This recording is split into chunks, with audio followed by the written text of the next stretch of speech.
Roland. Meet you.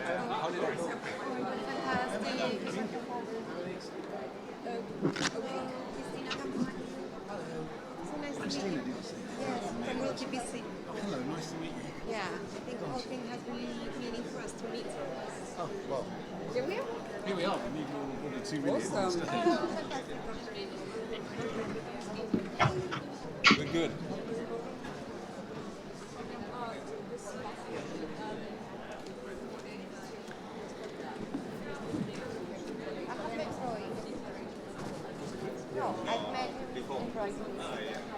So, good afternoon, ladies and gentlemen. My name is Sabrina Bartel, and on behalf of Stora Enso Wood Products, I'm delighted to welcome you today, physically or virtually via live stream. I'm covering up for Claire O'Neill, who was supposed to do the moderation, but she's sick today, unfortunately, so we will have her colleague Roland on the panel, and I will do the moderation. I am very honored to host this session on this very special day, so the Cities, Regions and Built Environment Day from the COP26 this year. We hope we can bring some light into an industry that is very young in participating in the climate debate. The construction industry is responsible for approximately 40% of global energy-related CO2 emissions. If it were a country, it would be the third biggest emitter after China and the USA. With a global growing demand in housing, megatrends such as urbanization and fast construction, they are in focus. At the same time, this requires solutions that are not only fast to build, but also sustainable and can provide a healthy environment for the people. So, we're at a tipping point in history. Construction has not seen structural change since the Industrial Revolution. But today, we have the chance to make a difference. But how? This is why we're here today, and I'm very happy to introduce you to our high-level panel of experts here on stage and virtually. So virtually joining is Joe van Belleghem as Senior Director for Real Estate at Google. Then I'd like to welcome Christina Gamboa as the CEO of World Green Building Council, Elizabeth Chege as CEO of the Web Limited Group from Kenya and also Chair of the African Regional Network. Covering the World Business Council for Sustainable Development, I'm happy to welcome Roland Hunziker. And then welcome as well to Neil Martin as CEO of Lend-Lease Europe. And last but not least, Lars Völkel as CEO of Stora Enso Wood Products. So, I'd like to start right with the question of our session title. How can construction contribute to solving the climate crisis? Joe, please share your views first from Google. Hi, everyone. I'm honored to be here today. At Google, we set a moonshot goal to operate 24/7 carbon-free energy by 2030 in all of our data centers and campuses. A major focus of my team's role is integrating sustainable and just practices into our Google-led ground-up office developments that we're designing and developing, including our mixed-use districts in California that include housing, retail, community, and placemaking. Now, from an environmental perspective, our team is focused on 4 areas. 1, accelerating carbon-free energy. As an example, our Charleston East and Bayview project have installed over 90,000 dragon skin solar panels that are aesthetically beautiful. In our Bayview project, we have over 365,000 linear feet of geothermal pilot reducing carbon. Further, all our new ground-up office developments are being built as all electric to facilitate a 24/7 transition. Second, water stewardship. For that geothermal system, we will save over 5 million gallons of water per year. Plus, we're installing a recycled water system. 3, enhancing biodiversity in our projects at system scale, whether that's tree planting, bioswales, creek, or wetland restorations that will drive wellness and act as a carbon sink. And fourthly, advancing circular systems by eliminating waste, reducing materials, or addressing embodied carbon. For instance, at Bayview, we are on track to divert more than 85% of our construction waste, including working with the local drywall manufacturer, and recycled over 1.5 million pounds of drywall scraps into new product. And then from an carbon perspective, we have 3 mass-built timber office buildings under construction in California. One opening in 2022 with a dramatic reduction in embodied carbon as compared to traditional practices. And of course, there's many other benefits from mass timber. Anyways, these are just a few examples of what we're up to. Great. Great. Thank you for those insights. And Neil, how does Lend-Lease tackle this challenge in the industry? So those that aren't familiar, I mean, I think you've all heard of Google, but if you've not heard of Lend-Lease, just to give you a little bit of a background, I promise I won't take too long. We're an Australian company, pipeline of about Aussie dollars, 115 billion, all in major urban regen schemes in 4 continents, America, Europe, Asia and Australia. And they last anything from 10 to 30 plus years. So, and they're built environments, so large scale urban regen, houses, homes, communities, retail, offices. So clearly, you know, it's very important that we tackle this with our partners. So that's who we are. Why is it important though? Is because we've set an ambitious target, and you know, I've been hearing some amazing things here today. But Lend-Lease has said we're targeting to be net zero on scope 1 and 2 by 2025, so 4 years. But the big challenge for us is we're aiming to be absolute scope 1, 2 and 3 by 2040. And herein lies the rub with this, and I've said this previous today, is that 90% of our emissions, Lend-Lease if you like, is in scope 3.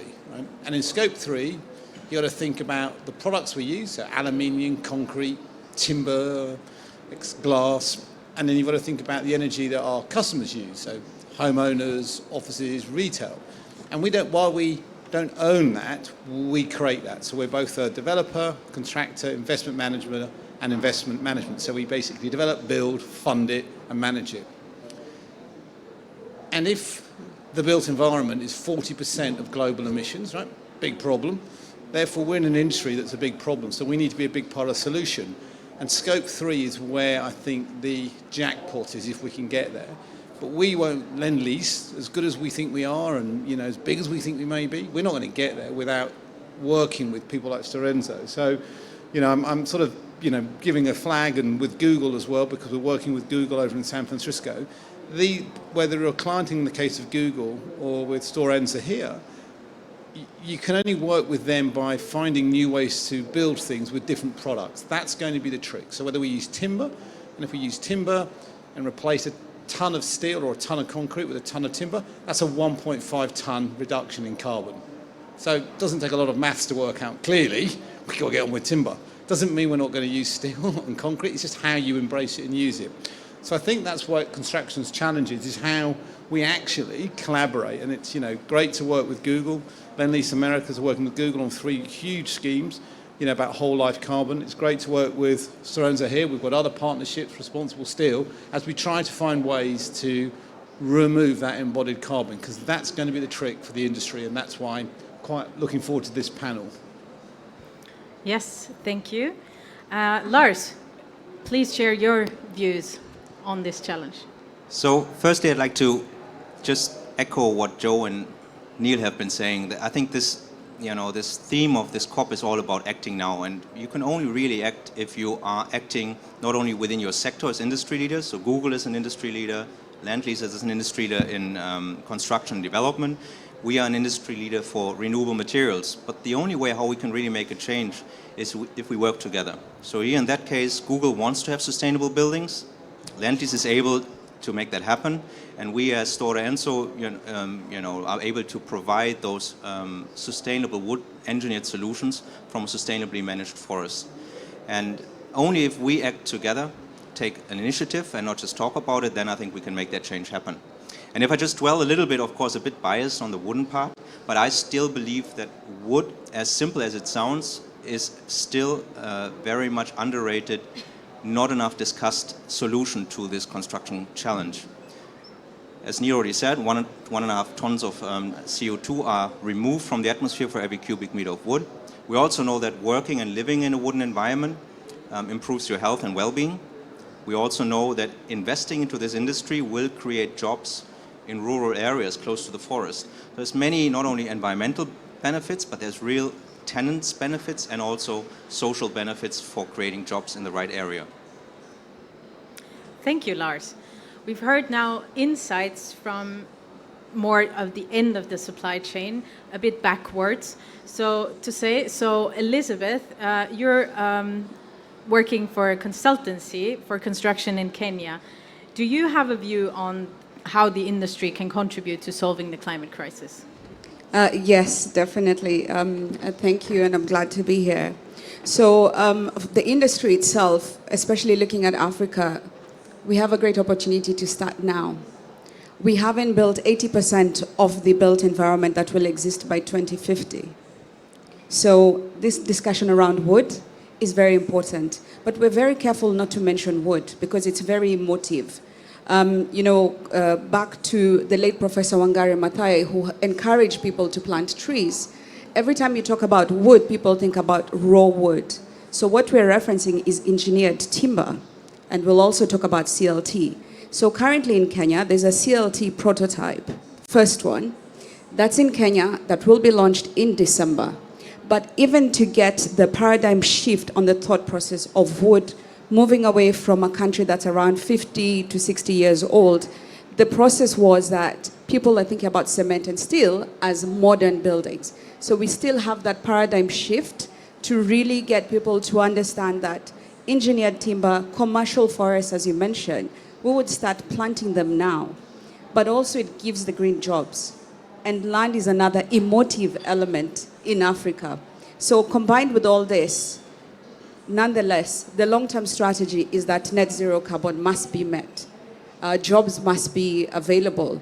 Water, as well as carbon, is a very important aspect around this. And wood is also linked to agriculture, because if you're planting trees, who's planting the agricultural crop? So I know I've opened it up, but there's great opportunity on the same side because infrastructure, buildings, we have a deficit of over 2 million residential homes as of 2019. You can count how many that is. In Nigeria, it's more than 4 million from 2019. So we either choose to build correctly or we end up with bad buildings, as Christina's mentioned before. Thank you. Thank you.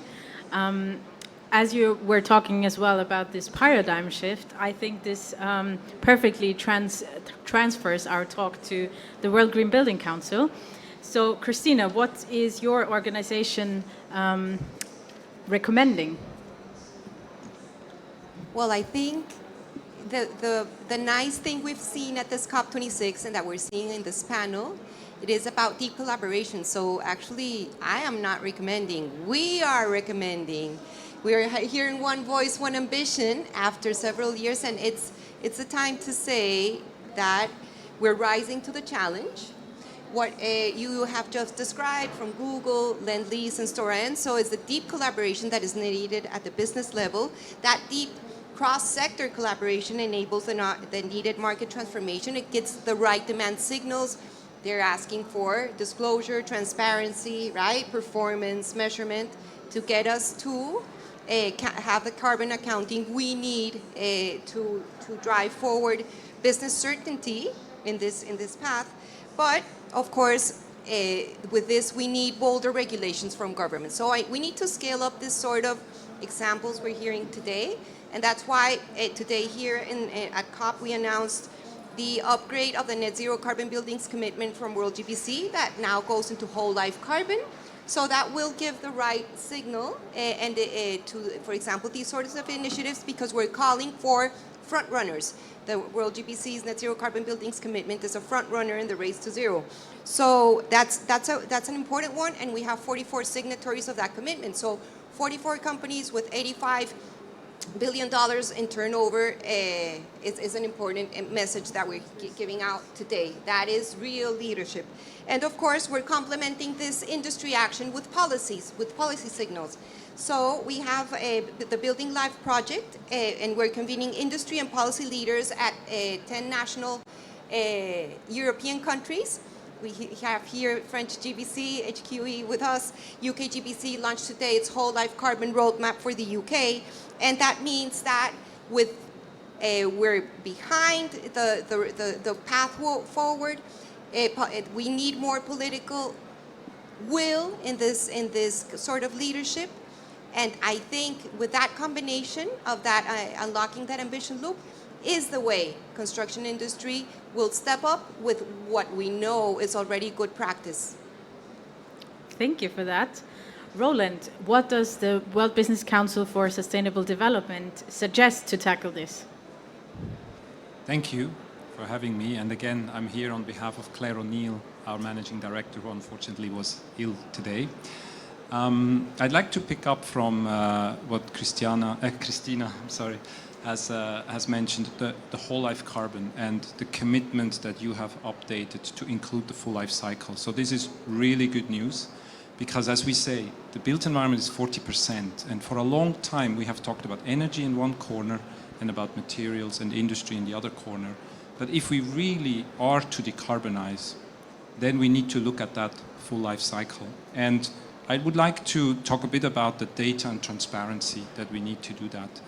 It is only if we do whole life carbon assessments that we are able to address all the trade-offs that are there between energy efficiency, increased potential embodied carbon from materials, and also looking at the full life cycle. Buildings are complex, they also need to be refurbished, and there is emissions in there as well. So let's look from the very start of any project at that whole life carbon. We did some work supported by Arup with our members this year on just publishing 6 whole life carbon case studies, and it was very difficult to find the data. I'm calling to everybody to give us case studies if you have. Many people do give them, but they're not really full whole life carbon case studies. And we're using the UN standard for that, life cycle assessment as we know it, as it goes into EPDs. It's a transparent framework, and you need to fill in all the boxes. So you have the materials and construction, then you have the energy use, and you have the end of life. And by doing that, we are really able to then understand how do we drive to net zero. Because we have to do it at a performance level. We have to compete on performance so that we can reach net zero. As WBCSD, we are material neutral. We believe all materials have a role to play in the transition, and we see commitments come out of many sectors. The Global Concrete Group has come to the COP with their net zero roadmap. The timber sector is a very big solution for us going forward, but all materials will help us ultimately on the way. But it has to be performance-based and whole life cycle. Thank you for that, and thank you all so much for your first contributions. I think we have now understood that it's time to act. So, Joey, I would like to get back to you. You as Google are involved in large-scale environments all over the world. How does that influence your thinking on addressing carbon? And also, you mentioned mass timber. Why are you focusing on that as a key building material? Yeah, first of all, location, scale, and mixed use is very important. For instance, in our planned mixed use district in San Jose in California, known as Downtown West, it will consist of about 7.5 million square feet of office, 4,000 residential units, 25% of which will be affordable, retail, community, and public spaces. But it's located next to a major rail hub that's being upgraded. Further, in all our mixed-use districts, we're investing significant funds in new pedestrian and bicycle infrastructure, connecting to regional networks. And we're working with Lend-Lease on these districts, and as part of that, they're developing over 15,000 residential units on our Google lands. And they're very committed to using products like mass timber as a way of reducing embodied carbon and lowering the cost of housing to individuals. Further, residential gives people the ability to walk to work, whether that be office, retail, or those who are providing essential services in our communities. Sorry, where was I? In addition, if you look at the scale of what we're doing, we're putting in these massive district systems for heating and cooling, recycled water plants, microgrid systems, solar and storage at scale. But we're looking at these districts, we're not really just looking at the environmental considerations, we're focused on social issues, in lifting the economic well-being of the community, but also creating economic replicable solutions. So to give you an example, in the San Jose project, we spent countless hours with local equity groups, environmental groups, labor, business groups, city staff, city officials, in collectively coming up with a solution that had broad-based support by the community and led to 11-0 vote by council to entitle the land and to allow us to deliver on the project. And that project has significant environmental commitments into it, but what I'm really excited about is it also, as part of our community benefit package, is a $200 million community opportunities and pathways fund. And that's a fund dedicated wholly to social equity issues like homelessness or affordability, creating pathways for those underrepresented in our community. And it's just a great example of, when you work together with the community, that you simply make the pie bigger, so that things like environmental, social, and economic issues, those slices of the pie get better and everyone else does better. And of course, timber, we love timber. I mean, timber has that biophilic effect in our workplace. It improves our well-being. I love the fact that it's made in a safe, controlled environment offsite, because I believe that's going to create a lot of opportunity for those in the industry, single mothers, single fathers. It gives them the ability to work in a controlled environment, predictable hours, predictable locations. And it's a great training ground for people to come into the construction industry. Thank you, Joe. I think that's a whole new level of integrated construction and how you can see that. Let me now turn to you, Neil. In your initial statement, you also mentioned that Lend-Lease has some very ambitious targets. What is it that makes the leadership decide to be so bold on climate action? So really, I would say, Lend-Lease has always been its founder was very socially minded, Dick Dusseldorf. So there's a culture of that, and I think many companies have that culture. And so that's part of it. But we went through an exercise, particularly in 2018, which was striking for me. So I don't know if people have heard of the Task Force for Climate-Related Financial Disclosure. Really trips off the tongue, that one. But the reason I raised that is because what it required you to do was create 4 scenarios. It required you to create up to, at least 3, and they had to be scientifically backed. We created 4, from a 1.5 degree global warming to 4 degrees. And then you sort of work it through on your business plan. And 200 of us took part around the world, executives, but it was science-based. So if you say, well, it's 4 degrees, what happens? And there was things about how much coffee was lost, how much ground we could no longer grow coffee beans, or forest, or population movement. And when you get into that level, it's like, oh, really? Sea levels, what actually does that mean? If it is sea levels at this, how much land do we lose? So it was quite stark, and we had this 4 degree scenario. And I think as a business of building buildings, contributing 40% to these global emissions, I think that was quite a big moment for a number of us. We really, really got to start now. And I think that then sprung into these ambitious targets, and because people always say, oh, it's a long way away, why are we talking about 2050? And I understand that, but we're not. The view is we've got to get there net on 1 and 2 in 4 years' time. So that's a pretty big challenge. But in some ways, we control that bit. We control how much red diesel we use. We're using hydrated vegetable oil. Everyone's heard of that? Brilliant. Just drop it into your plant. You don't have to change the engines.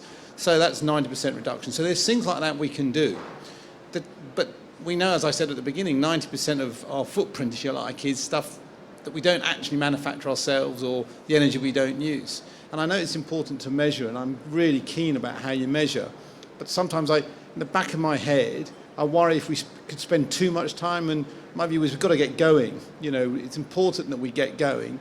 And I don't want to turn this whole into a timber thing, but one of the things I think that I really think that needs to happen is you look at different countries, and everyone's got different regulations and rules about how we measure it, or are we measuring net, and what does net mean? If I only offset, 2%, is that good? What am I actually doing? So we're not clear on that. We're not clear on what embodied carbon is. We don't quite know how to measure that. And I think, that does need sorting out. But I think companies, and this is where I come from, we could lose a lot of time if we're not careful in that space. It is important, don't get me wrong. But as a company perspective, I just need to make sure that our products are starting to change. And if it's timber or if it's high recycled aluminium that we're using at the moment, it's an amazing product. It's got to help, right? So I'm very keen about getting the balance between the two and really driving that change. Because there are products out there. I think what does hold us back sometimes, I don't want to, it's regulation. The ability to adopt new products to satisfy regulations can be a challenge. You know, and I think that's something we need to think about as well as how you measure it, how you do it. Because you've got to measure it to know you're improving, I get it. But likewise, I'd like to see our industry make some steps about production. Yeah, thank you, Neil. And I think everyone knows that such ambitious targets cannot be set and reached alone, but with partners. And as you mentioned before, one of them is Stora Enso.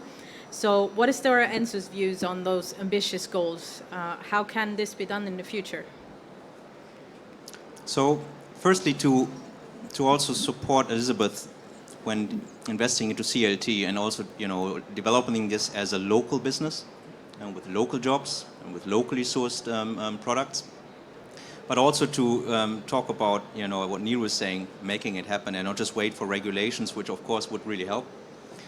Maybe I'll do a little bit of, you know, simple math for the building that you, Joe, and Lend-Lease, Neil, built in London, right? Your Google headquarters were built with mass timber from us, and they saved up to 5,000 tons of CO2. And that wood grows back in less than a minute in Austria, for instance, right? So it's simple math. You know, it's not so complicated, and that's why I think, you know, how can we make those, you know, ambitious goals happen? Frankly speaking, I don't think it's the problem sitting in this room. I think it's the problem that we, you know, need to spread the word. This is not rocket science. It's not only about wood. There's other materials as well. But to change the way of working in construction is probably a bigger challenge. You know, measurements and full life cycle views help, but we are a change-resistant industry, and we are risk-averse, and we just overcomplicate stuff, which in my eyes, it doesn't need to be so complicated. It's proven. Wood, for instance, performs almost regardless of all those stupid building codes city by city, right? It performs the same way. So, but we spend hours and hours and decades to discuss if and how and where it should be performing like this or that, where I just call for also COP to really, you know, really simplify that and not overcomplicate, you know, to make a real change. Thank you. And Elizabeth, for you, how would you see it, how would the solution look like for the African continent and the next 10 big cities? Thanks for that. So some of the elements that we did with the prototype was actually to get people in there. And BuildX, the company, got some data back. And the first instance was we thought people would be scared of the building, the mass timber building, because of fire. The issue was actually cost. And when we talked about cost, the financial market doesn't understand the material. The de-riskers or the insurance doesn't understand the material. So it's being put against high carbon materials as well. So for the industry itself, I think there's a lot of awareness. These prototypes need to happen. We need to, it's fantastic what Google is doing, but I'd like to see more of it in Africa, especially with COP27 being in Africa. We want to show what's happening in Africa between now and then. There's skills transfer, not just the financial element, there's the jobs we've talked about, but there's the skills transfer. And it's not the traditional sense of business as usual, send loads of kids abroad, then they come back, if they come back. It's actually, how do we get the skills from the learned areas? You've got a lot of experience, Google has experience. How do you come to Africa and impact over 100 through maybe 5 of your people? So it's a great opportunity. It's not a challenge, it's a great opportunity to relook at a clean plate of skills, people, impact, jobs, carbon, and everything else that I mentioned before. Thank you. Thank you. Christina, the World Green Building Council, what is that recommending that is needed for changing the carbon industry or the industry from carbon source to a carbon sink, actually? Well, I think the market is solving that one, and we're getting more clarity, right? And it's been changed a step, let's say a big change in terms of acknowledging embodied carbon as a big problem in the room in the construction industry just 2 years ago, I guess, no? Since that report in 2019. So I guess there has to be two things in my view. One is the radical transparency in the accounting of the total impact of the project, right? Because then we can know what the industry actually can mitigate now, and possibly with the solutions that we have now, if there is residual emissions, how to enable that they are offsetted, but we continue to invest in further decarbonizing the built environment and learning to do it better. Then we can talk about true carbon sinks. Of course, there are already carbon sinks like mass laminated timber. However, it is market-specific also solutions, right? And so it's about the full performance of the building, right? And then I think what we have to figure out as an industry is how to enable and we create those markets for total accounting, for how to measure the data sets coherently across markets, and how to enable that conversation so policymakers can give the right policy signals to go further in that direction.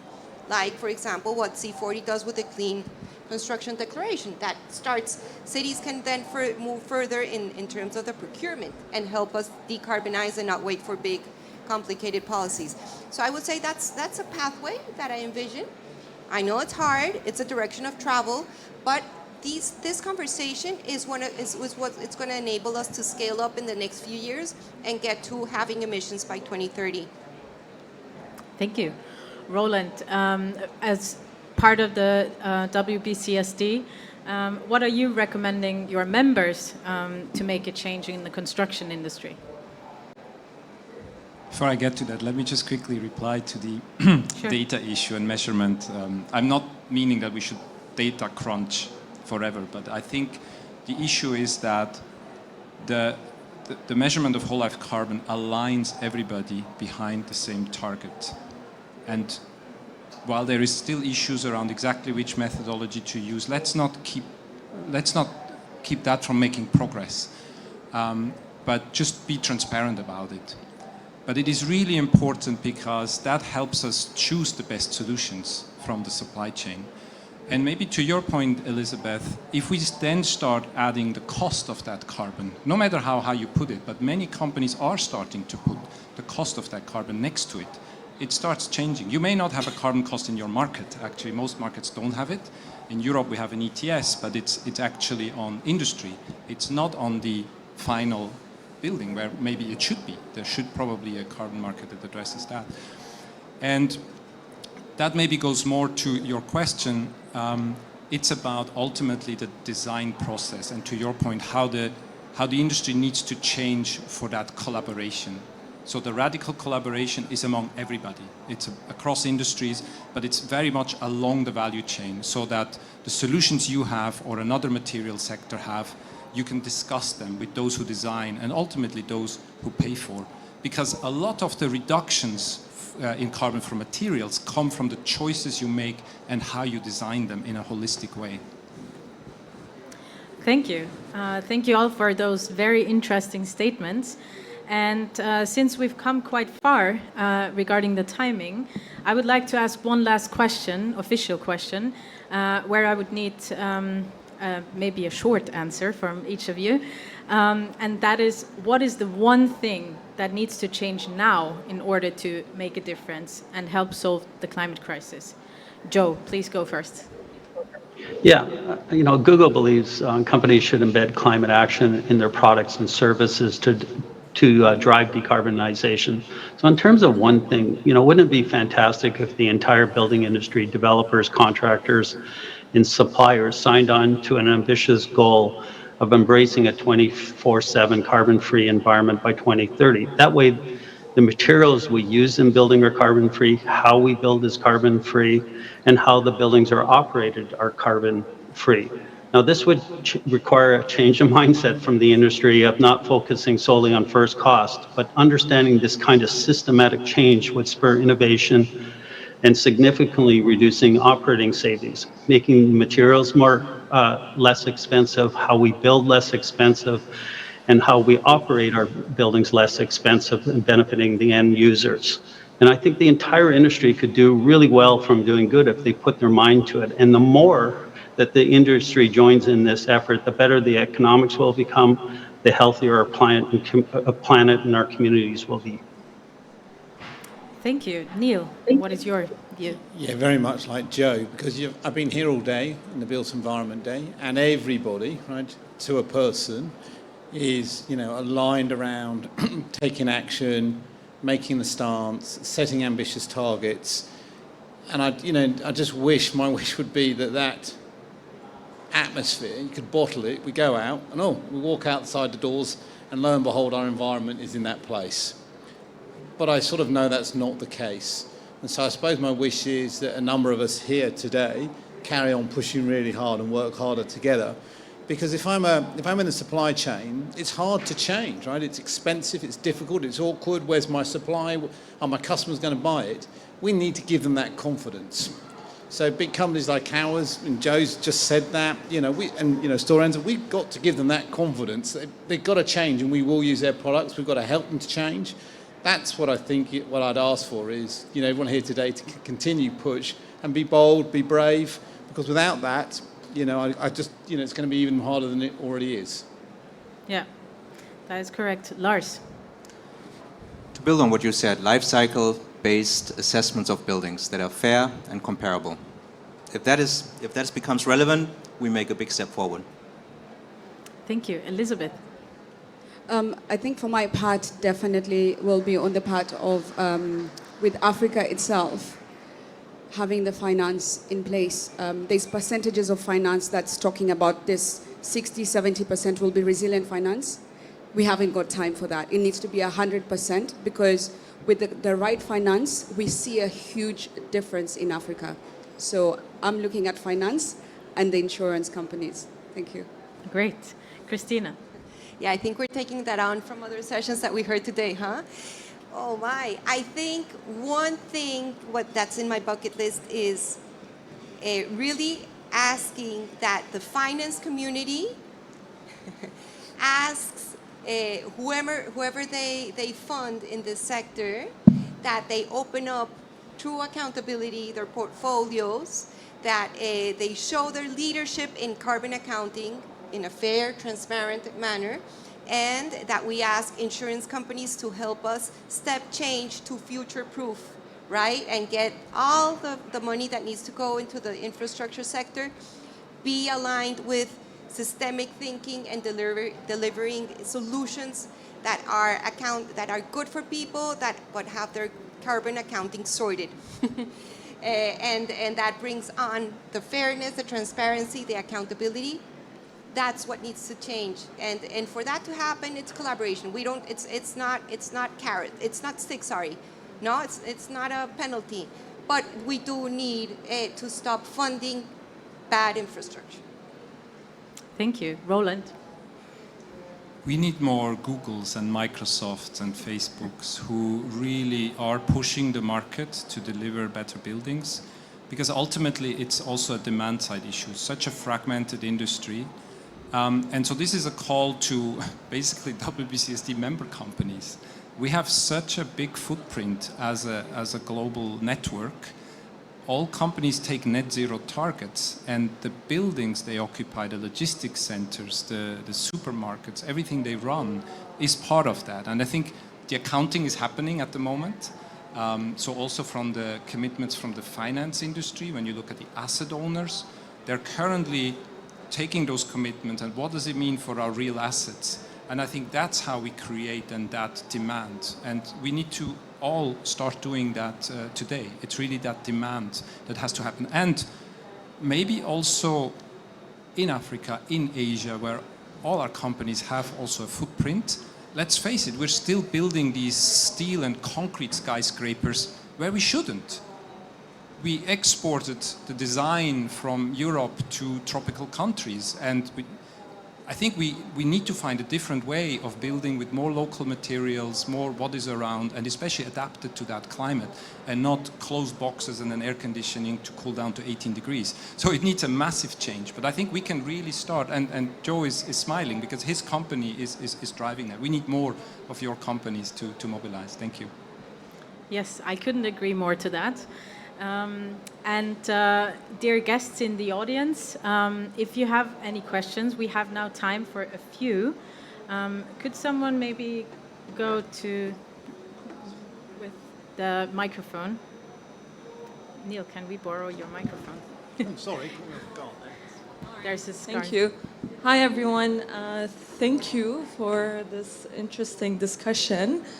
My question or comment will be open to everyone because I think we're all here in this room for a reason.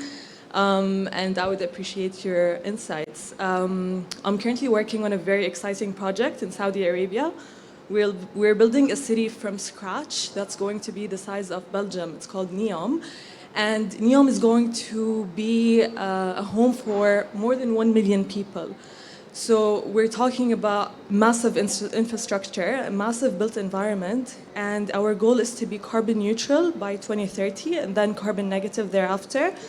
But the big elephant in the room is our build-up period, the period that goes between now until 2030. A lot of emissions will be associated with, for example, having to rely on diesel generators or construction machinery and equipment that will be powered by diesel. Why? Because the grid currently is not green and we don't have renewable energy infrastructure, particularly in that remote area. So that's a huge, let's say, opportunity to reduce our emissions, but it's also a big challenge that we're really struggling with because we're not just talking about imported material, we're talking about the actual physical act of construction that is going to be ongoing for 10 years. And you mentioned a great point about exporting material because we don't have local green material right now that we can use in building. But then again, we don't want to rely on a lot of exports because the emissions that will be associated with the transportation of those imported materials is going to be massive as well. So I'm just putting my challenge out in the air and hoping for anyone to come and provide us with solutions. I'll be sitting here until the end of the session if everyone can help out. Yes, thank you. Maybe that's not a question we can solve now. Or, yeah, you would take it. I'll take the opportunity to join you with that question. It's the same thing. When we talk about the next 10 megacities being in Africa, we're really looking at that whole Middle East and Africa region. So we'll be more than happy to see how we can work together towards finding the solutions, especially from the World Green Building Council side, the Africa Regional Network and the Middle East Regional Network as well. Thank you. Great. And maybe from my side, just to quickly add to that, firstly, wherever possible, we support sustainable forest management locally, of course. That's the first priority. But then it's important to also know that wood is 70-80% lighter than concrete, which means you need only 20% of the truck deliveries, give or take. So whilst the transport may be longer, you need many less. So overall, actually, the environmental impact is not as bad as you may think now. And most of our sawmills, for instance, are close to the ocean, so it's sea freight, which also is not the worst thing, versus, for instance, road transportation. So let's have a look at the CO2 impact of transportation. It's not too bad. Great. There's another question in the room. I'm Elizabeth Valencia with the International Real Estate Federation, and I'm wondering, I have not heard anybody speak today about Hempcrete. Hempcrete is fireproof, it's carbon negative. I've visited a winery in the south of France. They never have to condition the air, winter or summer. It keeps it the exact right temperature.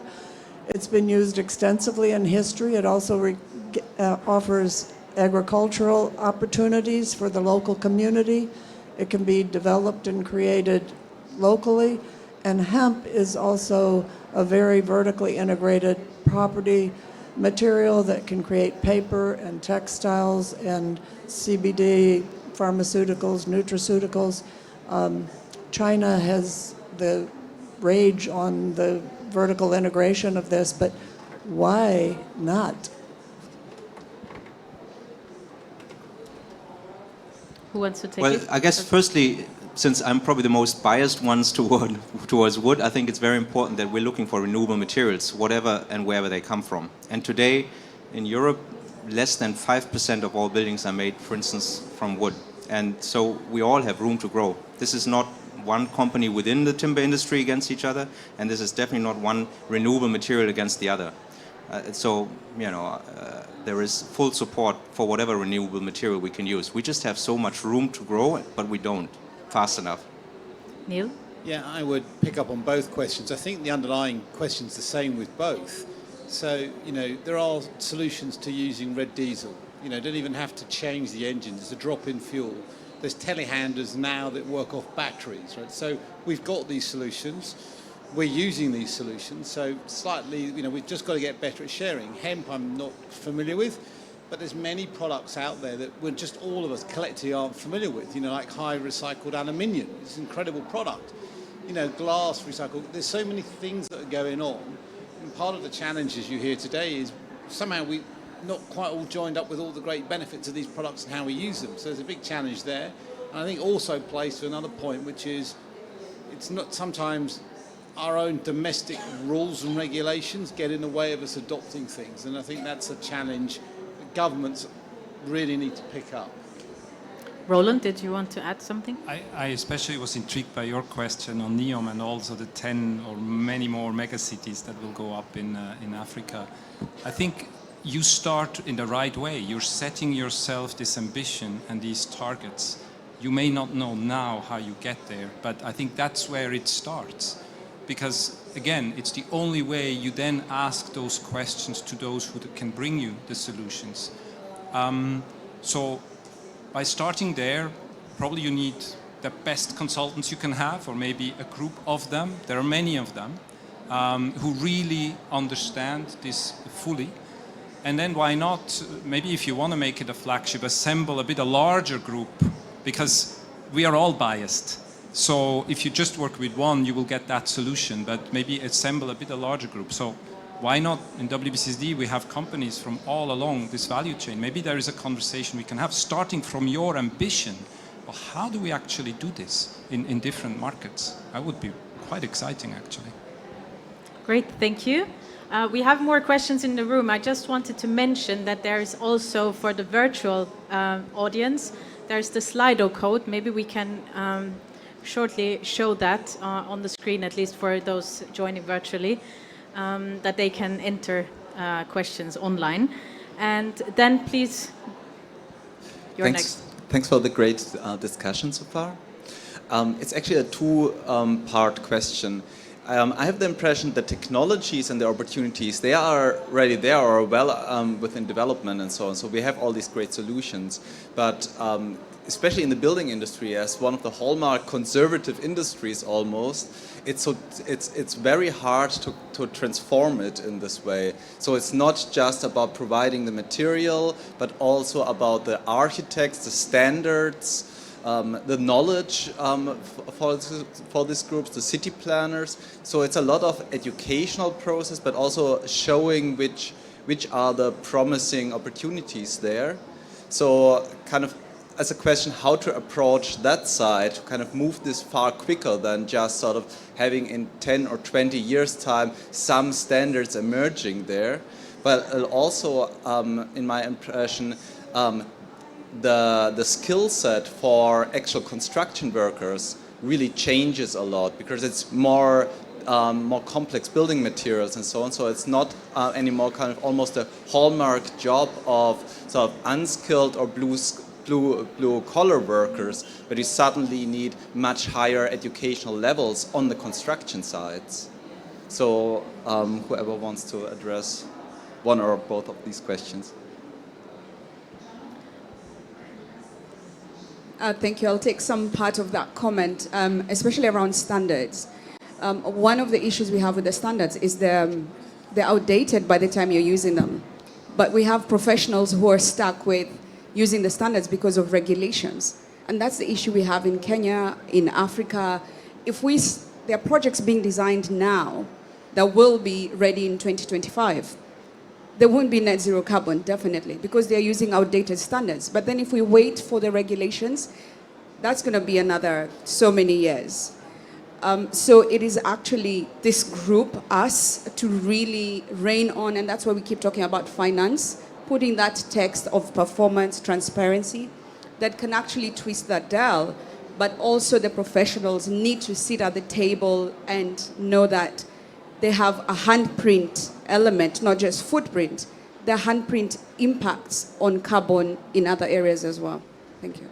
Yeah, that's a good point. Christina, do you want to add something? Yeah, well, I have a dream. And it's, as we go into all this campaign we did at this COP around Race to Zero, Race to Resilience, right? As countries step up in their ambitions and their policies on delivering on net zero, hopefully that will trickle a signal also to people that have also the decision-making programs of curriculums, of trainings, right? And then they will catch the flag that there has to be this sort of training across all disciplines early on. Yes? That also has come from our movement, yes, from the World Green Building Movement, the Green Building Movement. The GBCs around the world, the 72 GBCs, come together and work with universities locally, work with other stakeholders, and make that happen. But it has come more from business to the university, yeah, business innovating this sort of leadership, and then going back to universities and universities keeping up. We need universities to be more progressive on the clean energy transition. We need them to be progressive in electrification. And I just wanted to say, I think it's not about technology. If you look about the gray, net zero buildings can happen now in any geography, and it can be an affordable housing project in Brazil. We have a great virtual pavilion for COP26. I encourage you to look at it. There's a favela in Brazil that is net zero. What is it? Great passive design, but it goes to dealing with energy poverty of people that just didn't have access. And then you have people with more money in their pockets. So it's about doing things right, stopping bad decisions, bad designs, bad buildings, integrating the sorts of competencies as you do at this high level of entrepreneurship, right? And I know you must have social responsibility programs that trickle down and open for others to join the journey of integrative design, better decision, better urban planning, and hopefully Race to Zero and those design and those policy signals will help the value chain say that we need buildings to be the next electric vehicles in the next COP. It is transforming. It just needs us to step up and tackle all fronts. It's very diverse, but I agree, but we all can do something about it. So can I just add a bit to that? Because I think, so this is... Just a very bit. I love, by the way, I love architects, so if there's an architect in the room, I think you're fantastic and wonderful. But here is a problem, right? Architects design, and then we try to put the products, try to... Put it closer. A bit closer. We tried then, so I love architects, in case you didn't hear that, but the problem is we design to a brief, and then we try to find products to fit that, right? Here's what we really probably need to do, and we've got a thing called Podium. You take the products from your supply chain, and you then design according to those products. So you take the products that have low carbon, different properties. It doesn't matter whether that's steel. You can have low carbon steel. I mean, the work that Responsible Steel are doing is fantastic, as well as timber and everybody else and hemp. You take the product, you then design. And I think you can design digitally as well, by the way. I think that's the future. I'm hoping that's in my lifetime, that you'll see AI and digital designs coming off the back of products, because that's how you make change. At the moment, we're trying to get products to fit a design. Thank you very much. Unfortunately, we don't have time anymore for more questions, but I think for those in the room, we can discuss after the session. But thank you all for those very interesting cases and statements.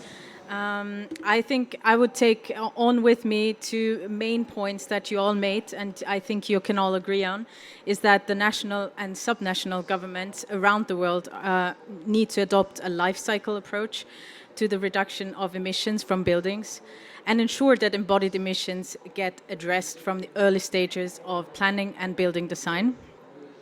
And then on the other side as well, that businesses in this industry commit to radical collaboration across the value chain in order to develop, promote, and adopt sustainable building practices that achieve the reduction of embodied carbon in buildings at scale and without delay. So in order to be all in for 1.50. I'm now thanking you all for listening and participating in person. I'll now hand over just briefly to Lars for some concluding final words. Thank you all for participating. I wish you all a fantastic rest of the day and a successful COP event.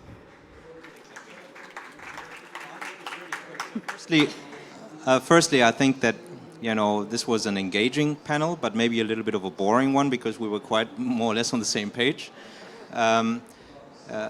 But we're talking here about 11% of the energy-related global carbon emissions, 11%. And this is one room and we talk about it, but we make so little progress in the last years. So that's why I'm happy that we had so little disagreements here. I really thank all of the participants for joining. And I really ask, all of us to spread the news that, building in a new way, in a more sustainable way is possible. It's proven, it's not rocket science. And that we all come in to make that change happen together faster. Thank you. Thank you. And maybe last point, I forgot. Sorry, you already gave me the look. We will put it together, all your statements, in a position paper, which we will publish tomorrow. Thank you. Yes, and thank you, Joy, for joining virtually from the West Coast very early today. You're welcome. Thank you. Thank you.